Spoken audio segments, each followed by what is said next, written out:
I'm John Rodgers from Cuyahoga Falls, and we're going to do a short journey in Alaska. Now, a short journey in Alaska means something like this. Alaska is very large. We're going north as far as Fairbanks, we're coming to the east as far as Valdez, and we're going south as far as Seward, and out to the west we're going all the way to Katmai National Park at Brooks Camp. That's a belt buckle that I bought up there that illustrates the North Star and the Big Dipper as symbolic of Alaska. Now, Alaska's population is very interesting, but let's look at this map first. We're going to start up here at Fairbanks. We're coming down this road going to Anchorage, but we're going to spend quite a bit of time here in Denali National Park. Then we're coming down to Anchorage, and we're going down this road, and we're going to spend time out of Seward at Kenai Fjords National Park. And then we're coming back up into to this area, and we will be on another little tour over here that will go all the way over into Valdez. And we'll be on a rail car and so forth. We'll talk about as we get there. This is a musk oxen at the farm outside of Fairbanks. These are very valuable animals. They live at the pretty much in the Arctic region, and the inner wool of these strange animals is quivet, and quivet has about eight times the warmth, I don't know if that's the right word, the warmth property of sheep's wool. So they're very valuable. I was telling you about the population. Alaska is 50th in size of population in the United States, but in area it is first. It has 570,000 square miles. I'm from over in Summit County, and just to give you an idea, if we populated Summit County at the same rate as Alaska is populated, we would only need 300 people. Very small. Here is the gold in the museum at the University of Alaska. Now, as I go through here, about 4 times I'm going to use some poetry, and it will be selections from Spell of the Yukon by Robert Service. Now, he was talking about the Yukon, but he had to come through Alaska to get up into the Yukon, even during the, especially during the massive gold strikes. So while you're looking at all of that gold, I wanted the gold and I got it. Came out with a fortune last fall, yet somehow life's not what I thought it, and somehow the gold isn't all. No, there's a land, have you seen it? It's a cussedest land that I know, from the big dizzy mountains that screen it to the deep death-like valleys below. Some say God was tired when he made it. Some say it's a fine land to shun. Maybe, but there's some as was traded for no land on earth, then I'm one. Now we're heading on down towards Denali National Park, and this is the little town of Nenana, and this is the town of the Ice Classic. Money is involved, and you try to pick the exact minute when the ice will break up on this river, the Tanana River. And this tower, through a tricky device on a tripod that they have out on the ice, this records the exact moment that the ice breaks on the Tanana River, and then it's sort of like a national lottery. Whoever has the right minute wins. The Nenana and the Tanana come together right there. I'm not going to do too much on this map. This is Denali National Park, and you enter up in here, and we're going way out here. Just to give you an idea of the size of this place, it's 6 million acres. It's slightly larger than Massachusetts. And it's called the High One, Denali, the high one. And we're going in now as we make our way, we're going down as we make our way into Denali, and we're going to go in on a little dirt road that's about 92 miles out into the park. The park was established in 1917 as Mount McKinley National Park. It was redesignated in 1980 to Denali National Park and Preserve. We're going to Kantishna, I guess it's called, which is the old roadhouse where the gold miners stayed. These animals are ptarmigans, and they're in summer plumage. As the winter draws on, all of that brown will go, and they will be completely white going into the snow. Beautiful area going in into the park, and especially when you do that much on dirt. Out in the tundra now, you can see some of the caribou, and we will see them closer up in a few moments. Well, there's one closer up.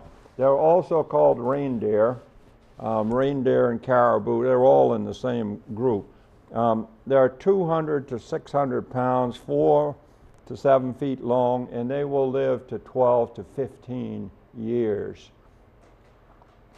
Still on the little old shuttle bus going into our roadhouse. Some more of them out in the field.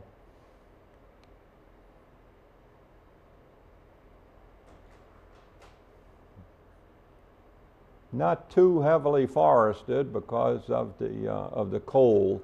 And these rivers in the spring, they will be covered pretty much over bank to bank. But right now we're in the fall and they don't have too much on them. But you're starting to see some of the snow, but you are not yet seeing Denali. We will have a good bit of Denali because it cleared for us for about 3.5 days. So these are much lesser mountains than Denali that we're looking at as we go in.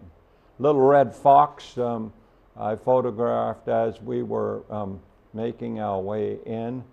And here's another view of him. He's a little on the fuzzy side because the bus was moving, but a real pretty animal. And here is the old marmot. The closest thing we have to that is a woodchuck, but the marmot is a much hardier animal, and it lives at timberline, and it is a true hibernator.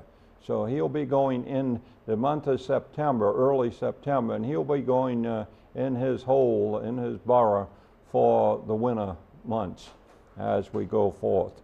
Much of the park area is taiga. That means land of little sticks. There's scant actual tree growth along the rivers in the valleys. You can see the road is up over here on our left. So we're traversing some sort of spectacular stuff as we make our way in. Now look at this little guy. He doesn't look like much, but that's a little beaver sitting in there.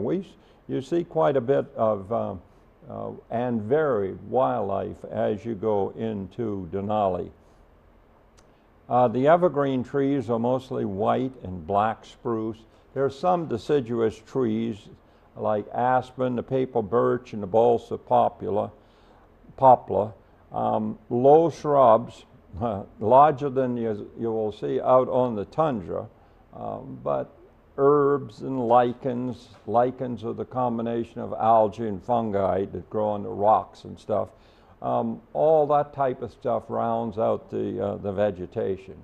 And if you go in that stream, it is cold.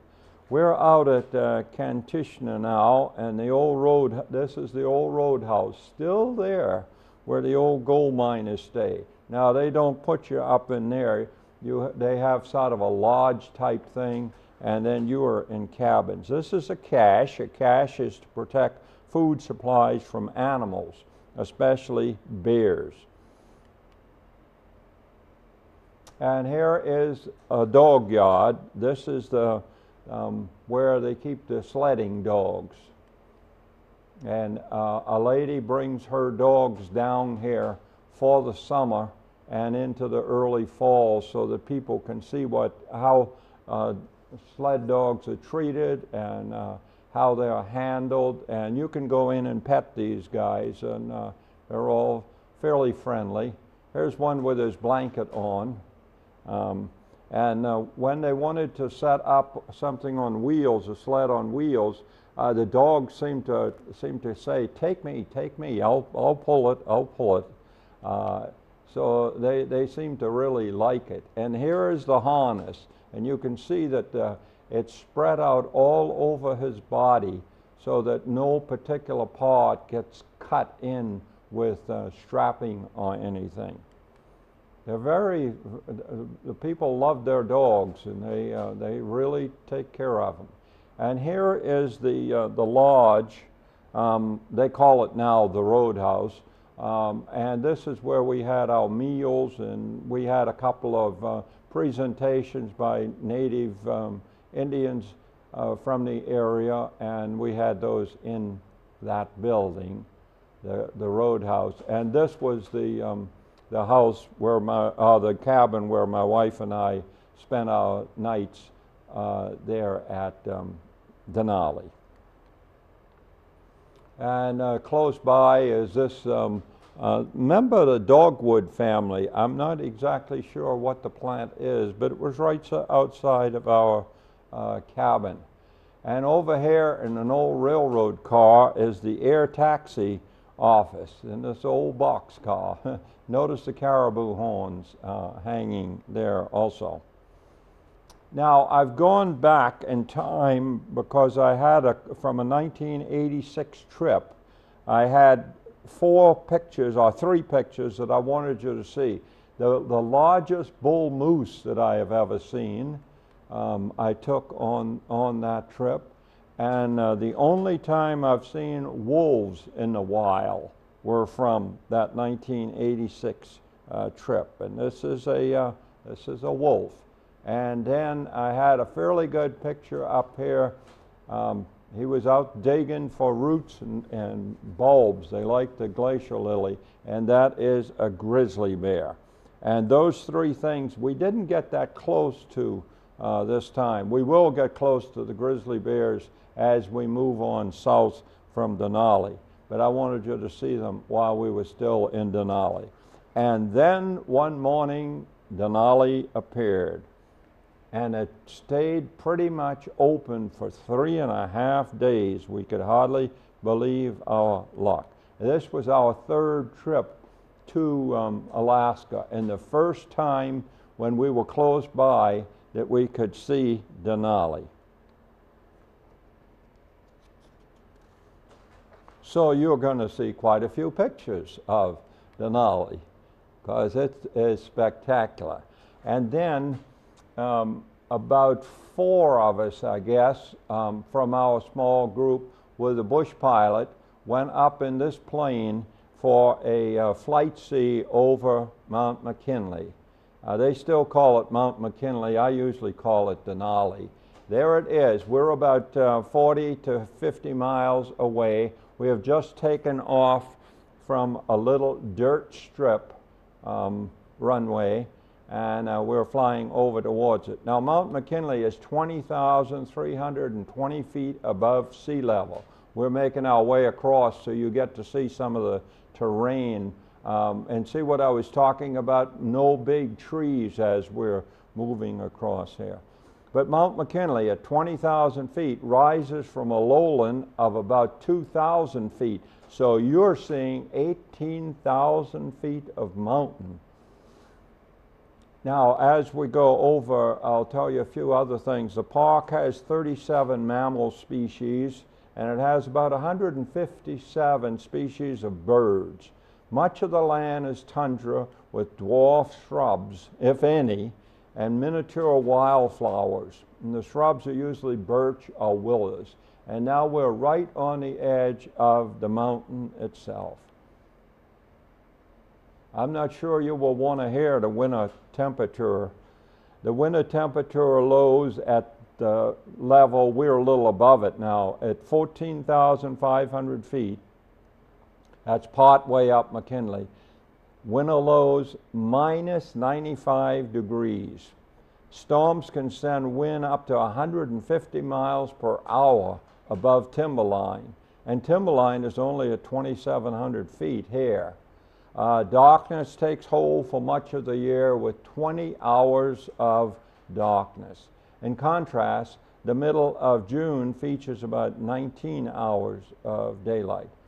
And about 7,500 feet is the upper limit for vegetation. And what you're looking at is a glacier on the flanks of Mount McKinley, and obviously we are well above timberline, well above any kind of vegetation line, I should say. Nothing can grow in what you're looking at there. And the pilot just cut back and forth, so everybody in the plane, 3 in the back, I was in the co-pilot seat, and everybody could see all of the different views as he moved us over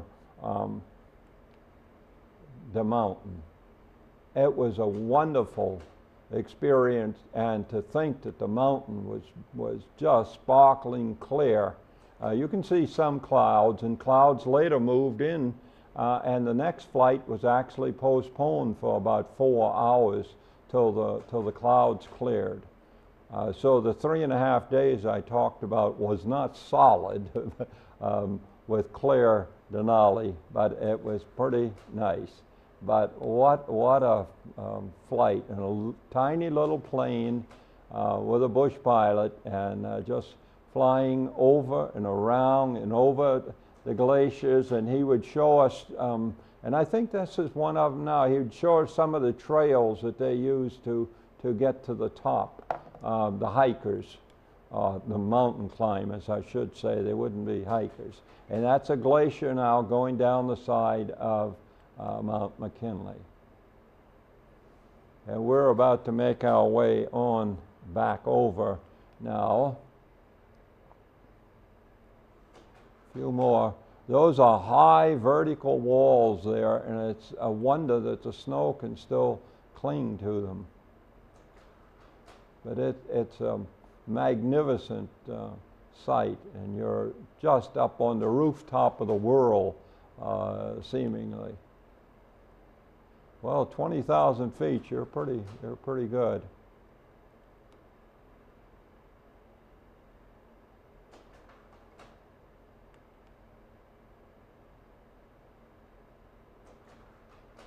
There's a river way on down below.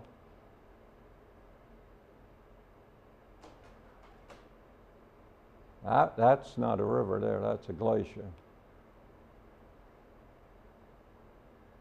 Now we've moved away from the mountain. You can see the nice fluffy clouds as we go across.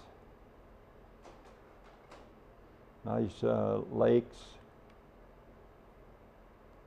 in the tundra. And this is one of those rivers. And as I pointed out as we were going in, that river would be solid wall-to-wall water in the spring when the snow is first melting. We're going over down in through there. Our lodging, the Kantishka, is right in there. And there's the little dirt strip that we're going to land on. We have now passed our lodging. Our lodging is just slightly behind us, and we're going to drop down. And what are we going to do that very afternoon? We're going to go out gold hunting. This is my wife here, and we're panning for gold. And we actually got some little flakes of gold. And so that brings up Robert's service again. There's gold, and it's haunting and haunting. It's luring me on as of old. Yet it isn't the gold that I'm wanting so much as just finding the gold. It's a great big broad land way up yonder. It's a forest where silence has lease. It's a beauty that thrills me with wonder. It's a stillness that fills me with peace. And here are the horses. They took us out there in a wagon, and we crossed this stream here in order to get there, and now we're heading back in. And then late that afternoon, we went out a little ways, and I took a few photographs. Good reflections, good stuff. And late that afternoon, as the sun was setting,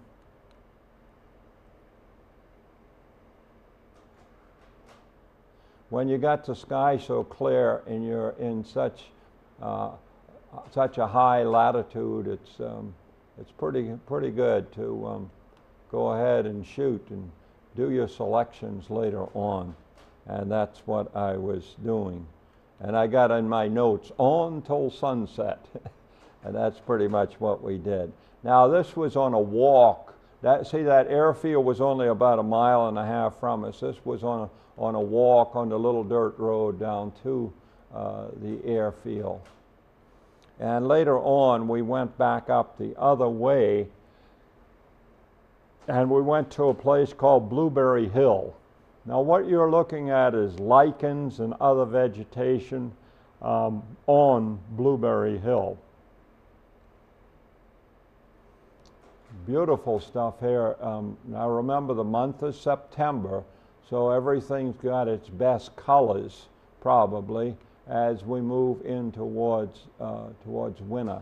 And that's the road. I'm up on Blueberry Hill now, and that's the road that's going on in. It looks like it's paved, but it's not. It's a dirt and gravel road, but pretty well kept. Looking over at the mountains again, there's clouds up there right now. Just wonderful vegetation on Blueberry Hill.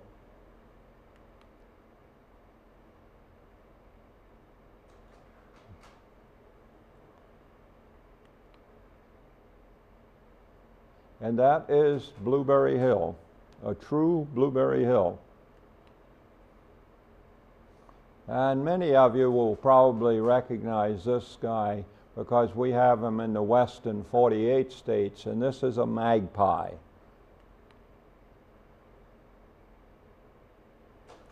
Now, later on, this is Denali, and Wonder Lake is what I'm taking it across. And the regular shuttles going out, if you were just a day person in Denali, you would go out as far as here on the shuttles and then go back in. But that is the 20,320 foot Denali reflected in Wonder Lake. Magnificent piece of work. And I told you we're going to see caribou a little closer. We're supposed to be going out now, but we aren't going to quite get there, and I'll show you why. Now, a couple of these I took and had enlarged, and this is that same picture enlarged. But how would you like to carry that rack around on you?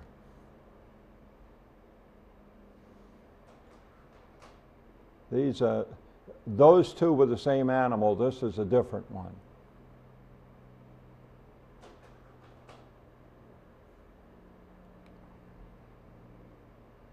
Now that's a bull moose down there. I think I gave you these before, but just in case. He's the largest animal in the deer family. He's 8 to 10 feet long, and that's a blow-up of him.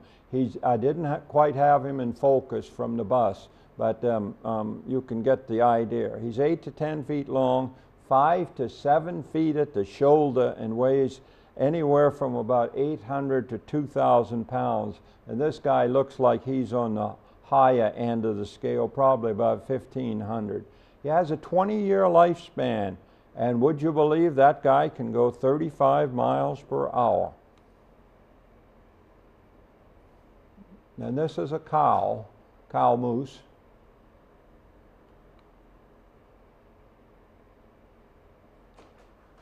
I told you you're going to see quite a few pictures of Denali. You don't often get it that clear, and when you do, they're worth seeing.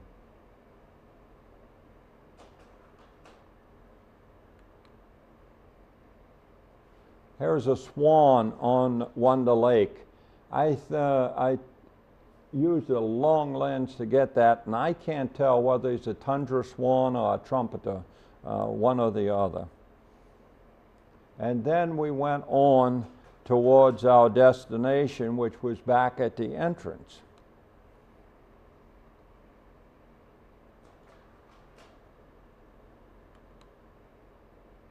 But then we ran into this problem. They only allow tractor trailers in during the night, and this one on his way out made too sharp a cut here, and he started to lose his trailer. Well, he stopped in time, but he blocked the road, and this is the only road.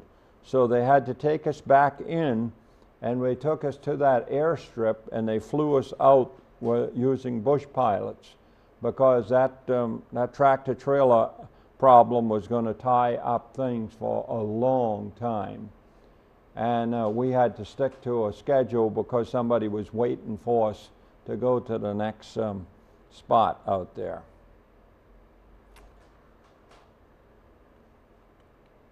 Those are some of Denali, and now this is, well, that's still Denali.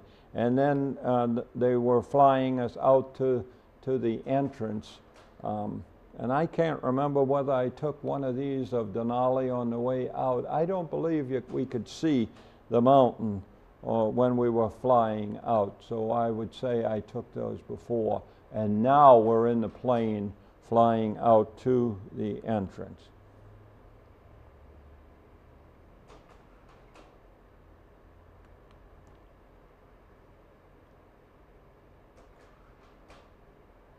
Somewhere down there is the road that we would have been on. And we are finally out of the park, and we have spent the night, and now this is the next morning, and we're heading down towards Anchorage. And there is one place on that road fairly far up towards Denali where there's this lake, and you can see the mountain in the background, and that's where these pictures were taken. And then we were on the George Park Highway all the way down, and we have left Denali. But there are a couple of other mountains there that are worth seeing. And then here is where the Iditarod Trail starts for the race. For purposes of the race, I should say, the Iditarod Trail race starts here, just on the northern edge of Anchorage.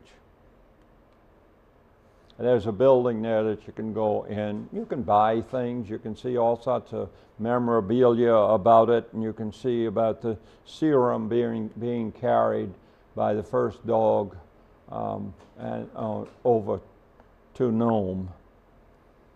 We have gone on down. Now, we didn't stop in Anchorage at this point. We've gone on down to Gurwood and the Alaska Ski Resort area over to the east of Anchorage. And this is one of the great glaciers there. We spent the night here, and from a lift, that last picture was from a lift on the glacier. And then this is the Portage Glacier area the next morning. This is the Chukash National Forest. And that's a glacier coming down. These are the ice flows right in the lake, and you can drive right smack up to them.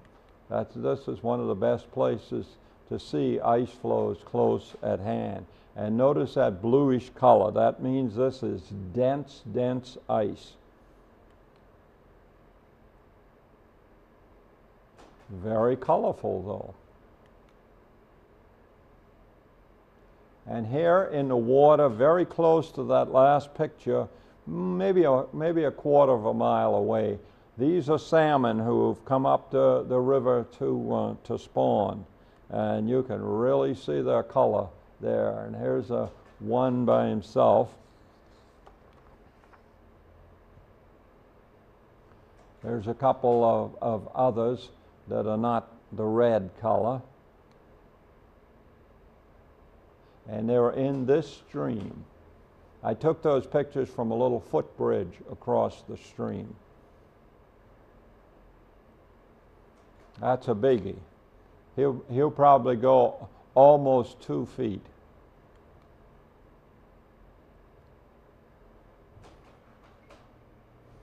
Now one more glacier picture, and then we go on, and we're going out on the highway that goes over to Homer, but we're not going too far, just for a place to eat. And it's right along this river here. I got this listed as Kenai Lake, but I think it's a river. And these are some of the flowers at the place where we had lunch. And then we were on our way to Seward. Okay, this is Kenai Lake here. The other is indeed a river. And this is down at Seward. Seward is on Resurrection Bay, and we spent 2 nights there. We got there late in the afternoon, and then we were going into the Kenai Fields the next day. And here's a man that's selling goods right off the back of his boat. And a lot of them along here are doing the same thing. And it's not always seafood. But this guy, this is a Stella sea lion, was right in the harbor there, getting food, bringing it up and eating it.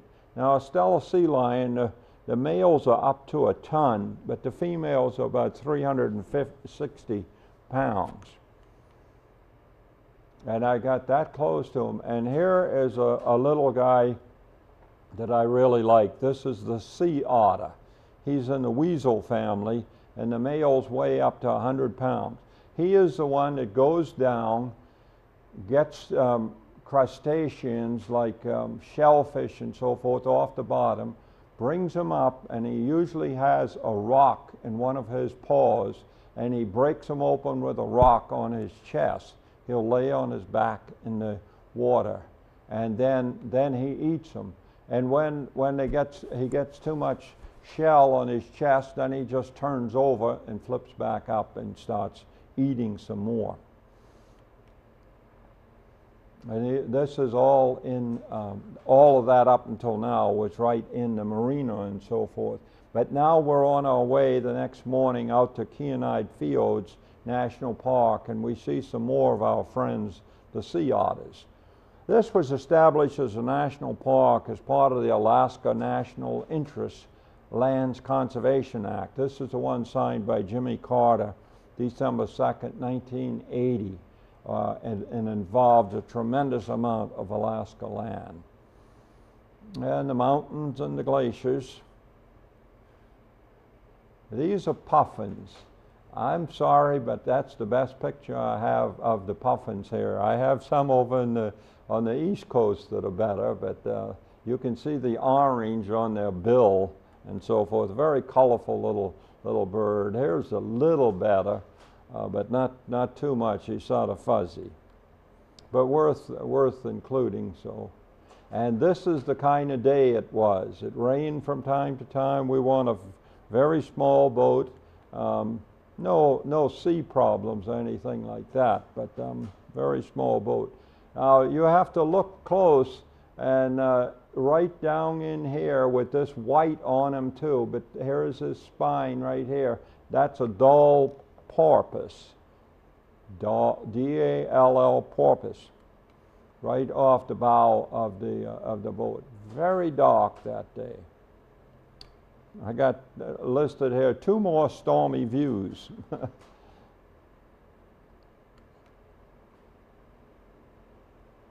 And then we have the mountain and the glacier and the waterfall all in one picture. This is another glacier, and then I want to show you the Great Holgate Glacier, this big one. We're kind of close, and we can get even closer to that. Look at all that tremendous ice, and we're just out from that on this tiny little old old boat on a stormy day that looks like it could actually snow on us. Just a real interesting place. And here's part of the same glacier. That other part was off to the right coming down. I like this hole in the rock here. That's a fairly delicate one. And I'm probably going to have to ask you to bear with me on this next one, because I'm going to, if you can see right up in here, you will see a harbor seal laying on that top of that rock. That's the only one we saw. We didn't see many seals at all. These are cormorants on the top of this rock. That's one of the water birds. And this is the only sighting that we saw of the killer whale or the orca here in Kenai Fjords. They are in here, and I'll show you some more on another part of the trip. Huge rock and water is all my notes say at this point, and that is a monster. Then we went back in a little bit, and we got to see some more trees, rocks and trees.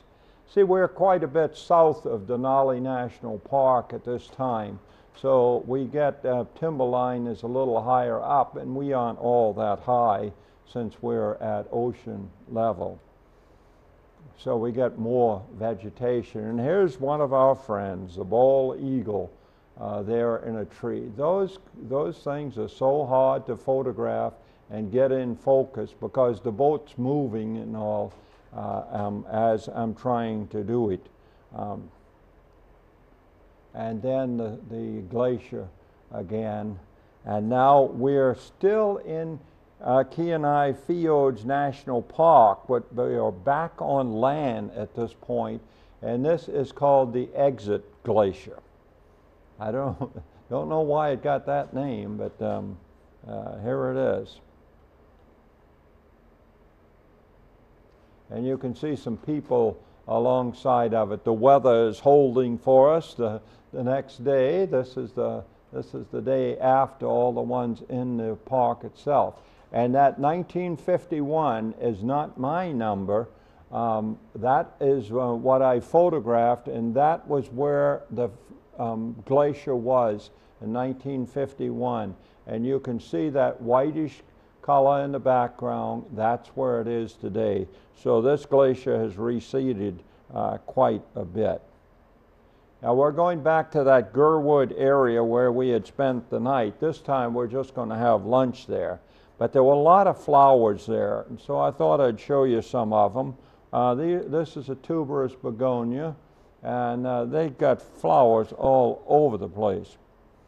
And I'll show you just a few views of them. They're so spectacular. See, at this point, these flowers are having almost, well, they're still having at least 18 hours of daylight in which to grow. We're in September. They had 20 hours of daylight back in June and most of July. So that gives them quite a lead on it. Now we've moved in closer to Anchorage, and this is a birding area very close to Anchorage. Just good wetland. And a lot of birds use this space. We were out on the board. They have some boardwalks. We were out on those. Without stepping into the wetland itself. And now we're in the city of Anchorage. Anchorage is the largest city in Alaska, but Juneau over in the southeast is the state capital. And here is a special Eisenhower Memorial. This is tied to statehood. They became a state in 1959 when Eisenhower was president. You walk around the city of Anchorage at this time of year that I'm taking these in September, early September, and you can see flowers galore all over the place.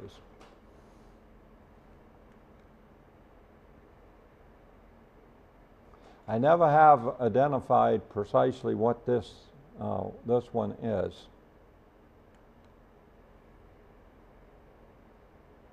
But that one is a nice dahlia. Now we're going to go out to Brooks Camp.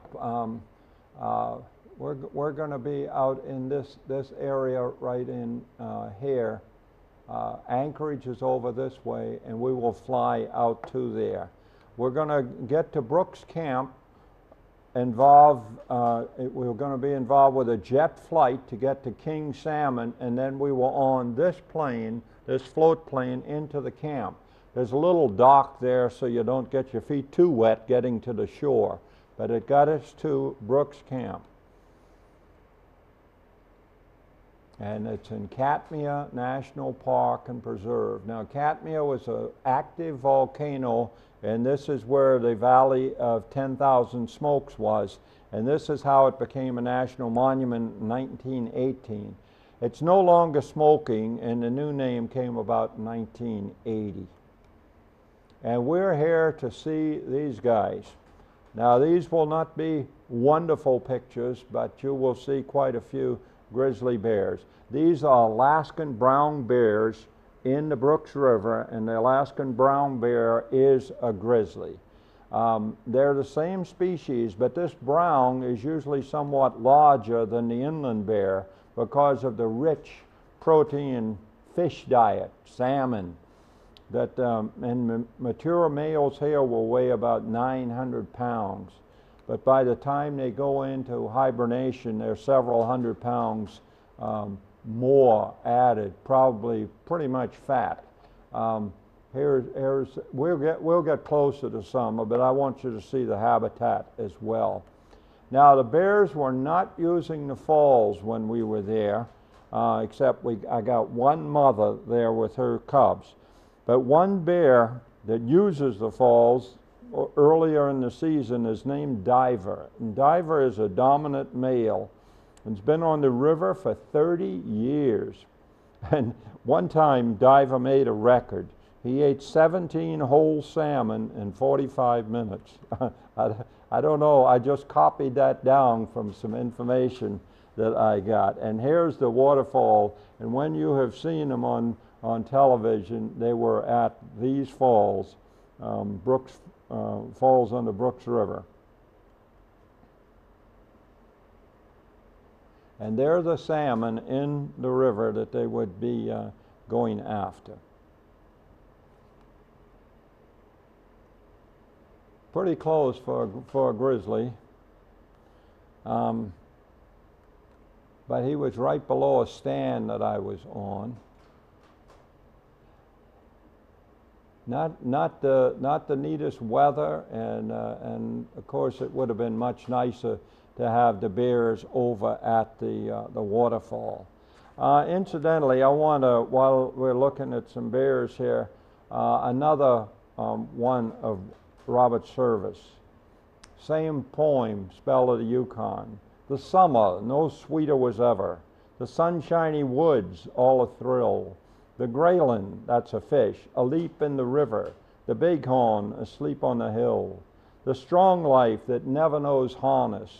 The wilds where the caribou call. The freshness, the freedom, the farness. Oh God, how I'm stuck on it all.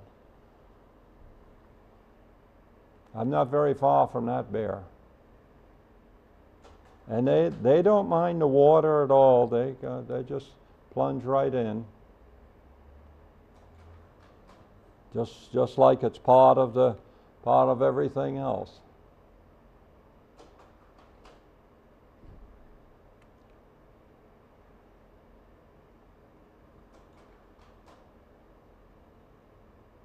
It's out of a stormy sunset, you might say.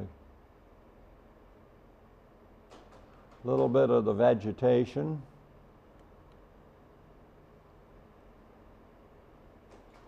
Now, when you're going on these paths back into the woods, you better be making noise or know what you're doing, because you don't want to stumble across or even get very close to a bear because they might feel threatened.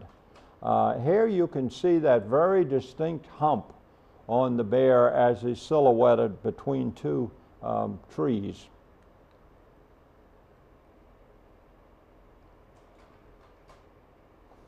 Now you got to look kind of close here, but there's the head of the bear here, here's his ears, and here's the whole bear there.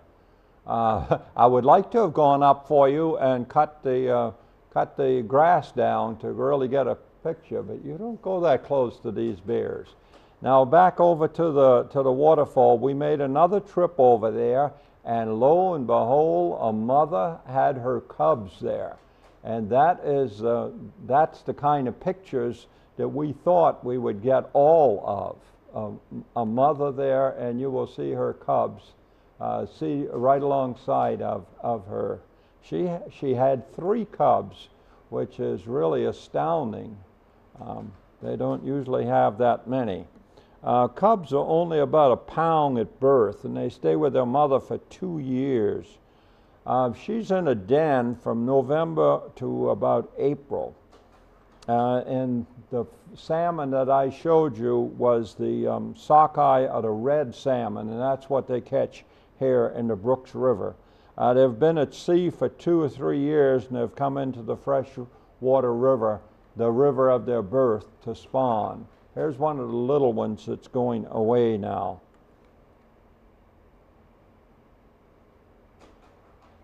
There's the little cubs, all 3 of them there.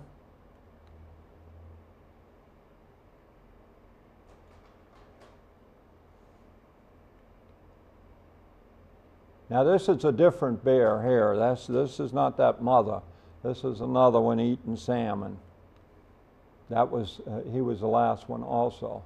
Now he's taken issue with that gull over there, and he evidently is either finished or he has dropped his salmon. This one is a blow up of that last one, a little enlargement. Now he's back. You can see a little spot of orange. He's caught another salmon.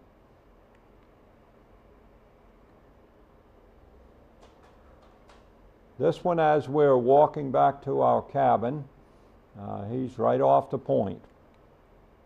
Sometimes they just lay down in the path, and you just have to wait for them to move. Another magpie. And then we're going to be flying back to King Salmon, and then a jet over to Anchorage. And these are 3 views on the way back over. I think we're already off to the float plane. We're on the jet at this point, flying back to Anchorage. And as I mentioned, you'll see forests down here because we're quite a ways south of Denali.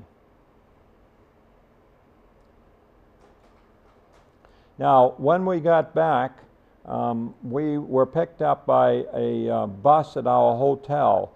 The group that we were with up till this time was Natural Habitat, and now we're just with a Gray Line tour for 2 days. And we have boarded the bus and have come down to the little town of Portage. And what you're seeing there is dead trees, and you won't see much of the town. It will look like this because Portage, on the 1964 earthquake, this whole area just dropped in an instant, dropped 10 to 12 feet. And Portage was not rebuilt, and those trees died, but they're still standing. Now, the bus is going to be put on a flatbed rail car, and that's the only way for a vehicle to get over to Whittier. There are no roads to Whittier, and that's where we're going to board a boat to take us over to Valdez. So these views are from the bus on a rail car, and there we're looking ahead, and you can see 2 cars on, and that's the way they do, and our bus is on one of those as well. And so we go by train and bus over to Whittier. Beautiful countryside as you go through, but a lot of this was affected by the 1964 earthquake, and you can see a lot of dead trees, the remnants of a lot of dead trees. But you see beautiful views as well. Glacier coming down.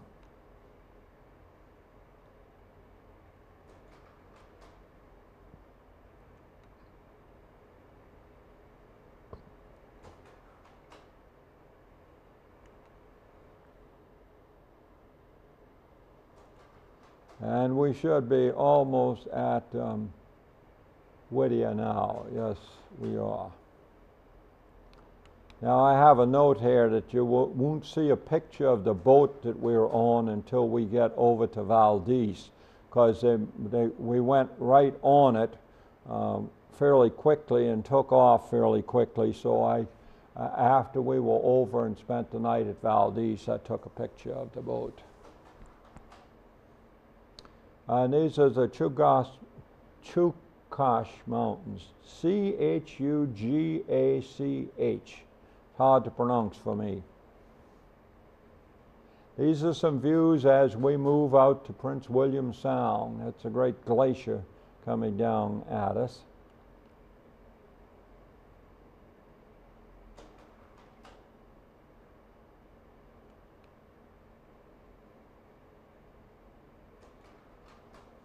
And you can see something in the water right over in here, and those are killer whales, orcas, O-R-C-A. And this has all the looks of a glacial horn being formed. It has glaciers all around it, and if it sustains itself and gets through the melting of the glaciers, then it will be what is known as a glacial horn.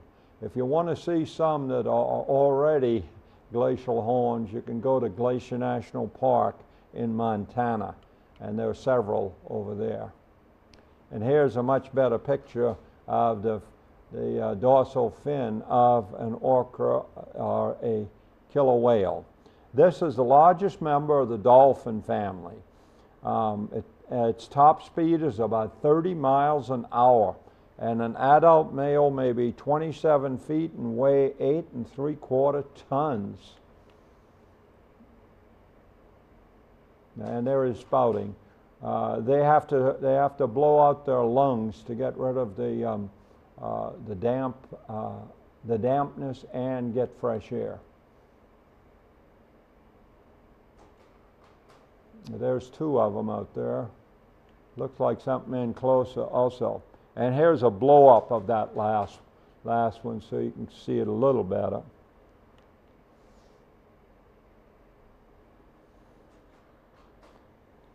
I'm going to call those the Chugach Mountains.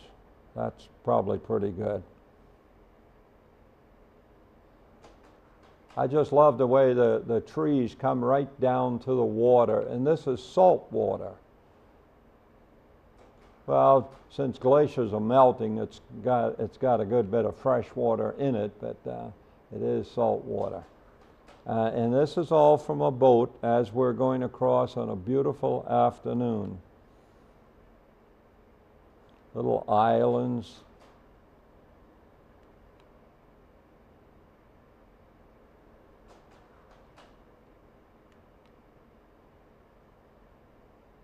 Now what we're going after here, we want to get close to the Columbia Glacier, and we will. Man, look at it snow. The month is September, early September. Ice flows.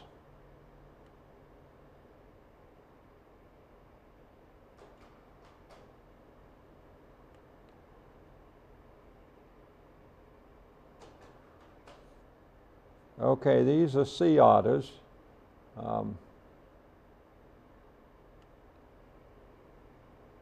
See that face on them? That's how you tell them.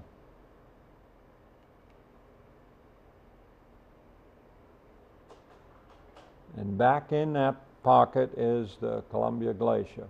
Columbia Glacier is probably the largest glacier in Alaska.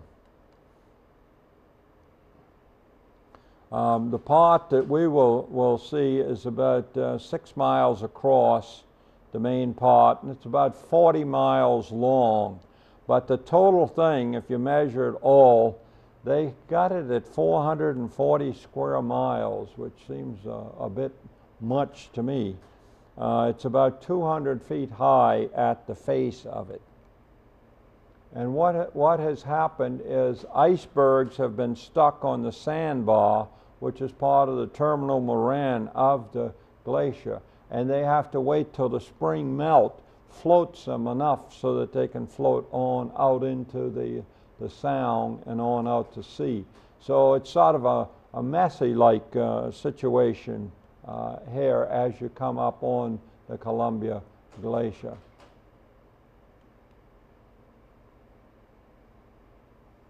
Beautiful, but messy. Nice blue there, very dense ice. And there's a bald eagle sitting on top of one of the icebergs. You're going to see him a few times. A bald eagle will weigh up to 13 pounds, and he has about a 7-foot wingspan. And he's not bald, of course. Those are white feathers when he gets about 4 or 5 years old. Now he's about ready to move. Yeah, I think he's in the air now.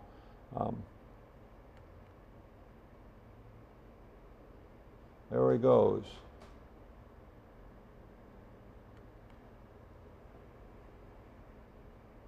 And see all the mishmash of ice blocking the way into the glacier. You don't want to get that close to the glacier anyhow. As a matter of fact, Alaskan law, I think, requires that you stay at least 1/4 of a mile away from the face of a glacier, simply because if some of that ice down below breaks off, you can easily be capsized, even if you're in a pretty good size boat.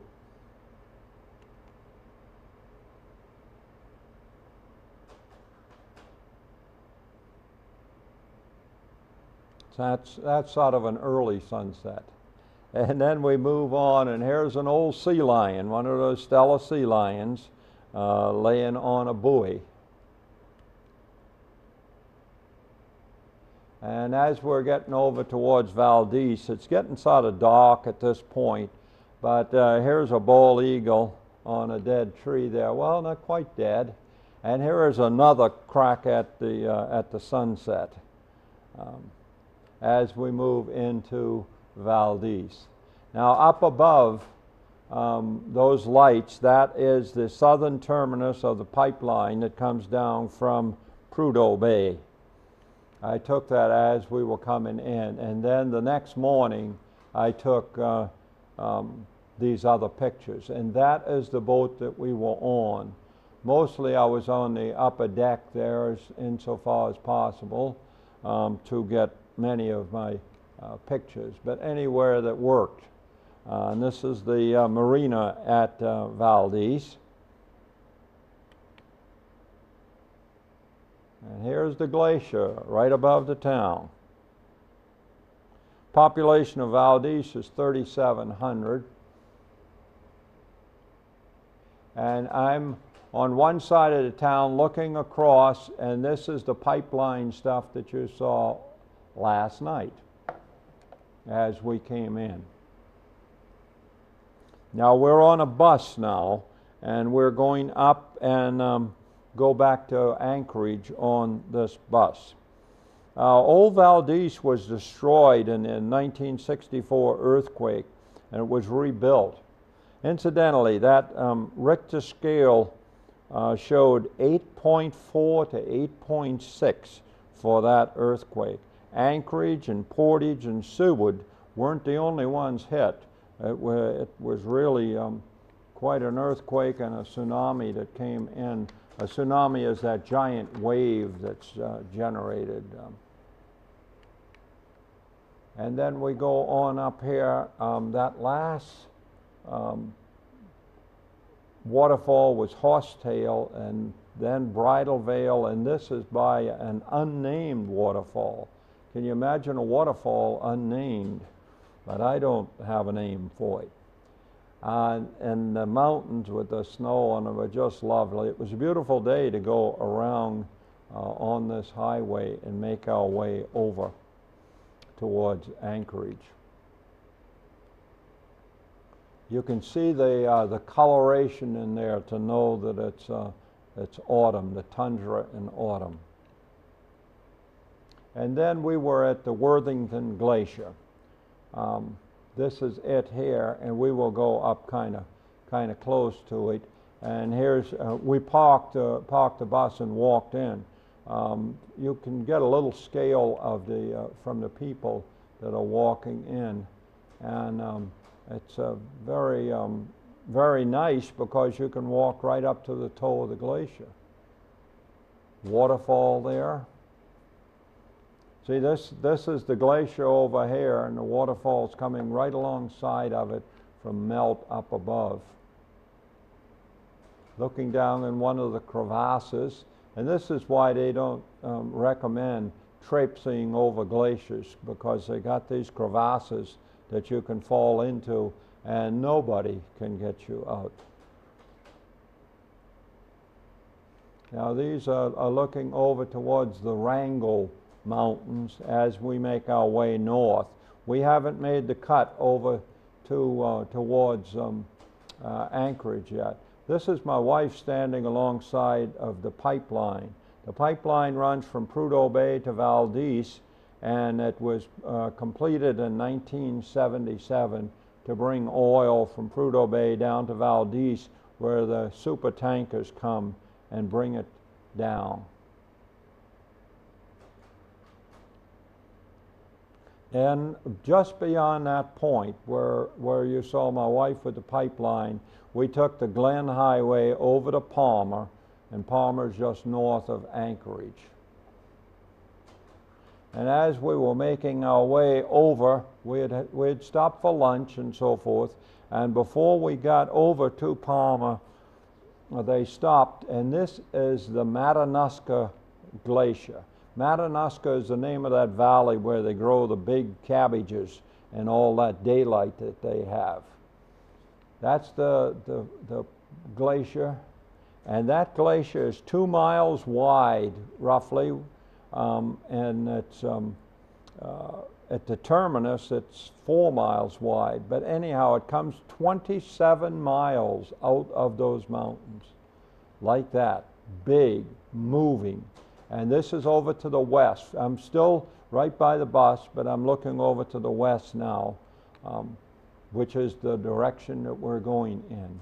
And now we have moved on over to Palmer, right on the Anchorage Highway, the Fairbanks to Anchorage Highway.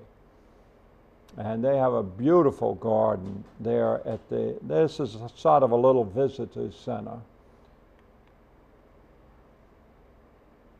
I always like cones on the conifers, so I take those kind of pictures. And we're out in the garden itself. You can see mountains in the background. And then that close-up. Now the bus driver, who was also our tour guide on the bus trip, took us right out to the Anchorage airport. No questions asked. Where do you want to go? Well, we have to get out to the airport. Okay, I'll take you. And he did. And so we are now up in the air, and I want to show you 4 views from the air. We're flying still over Alaska. And I'll give you the last one of the Robert Service passages. There's a land where the mountains are nameless, and the rivers all run God knows where. There are lives that are erring and aimless, and deaths that just hang by a hair. There are hardships that nobody reckons. There are valleys unpeopled and still. There's a land, oh, it beckons and beckons. And I want to go back, and I will.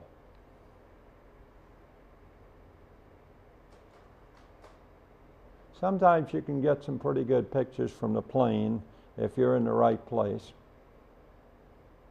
And thus endeth our short tour of Alaska.